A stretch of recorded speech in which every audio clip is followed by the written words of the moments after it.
Од затворот во Шутка директно во судницата да сведочи на барање на Александар Василевски Нинџа. Поранешниот директор на УБК Владимир Атанасовски одново и осомничен за насилствата на 27 април влета меѓу прашање од судиката Василевски и неговиот адвокат. Одговараше збунето и кусо. За Нинџа рече дека го познавал од видување, а дали бил дел од службите ги препрати во УБК на одговори.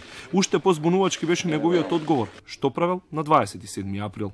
Не се сеќавам точно каде бев непосредно пред настанот. Со работа заврши во 18 часот и 30 минути, а потоа заминав на ракометен меч. Судиката Добрила Кацарска, незадоволна од одговорот, побара да се отстрани од судницата. Неговото место го превзема братот на Нинџа Благоја Василевски, кој на единственото дозволено прашање рече: На 27 април минатата година бе во Виена на службено патување. Имав краток семеен разговор со Нинџа за здравјето на мојата мајка. Второто полувреме на рочиштето каде Василевски даваше своја одбрана му помагаше со одговори неговиот кумашин, сведокот Веле Петрушевски, кој рече дека на 27 годнел Нинџа во седиштето на ВМРО ДПМН со автомобил.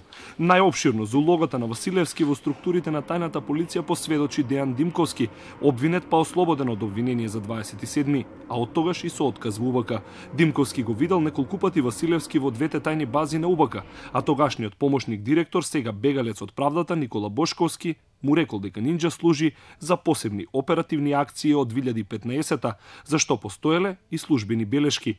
Судиката Кацарска и 33-цата обвинети продолжуваат со доказна постапка во понеделник. За сведок на Вилијам Михајловски Леви ќе му биде повикан поранешниот спикер Трајко Велјановски.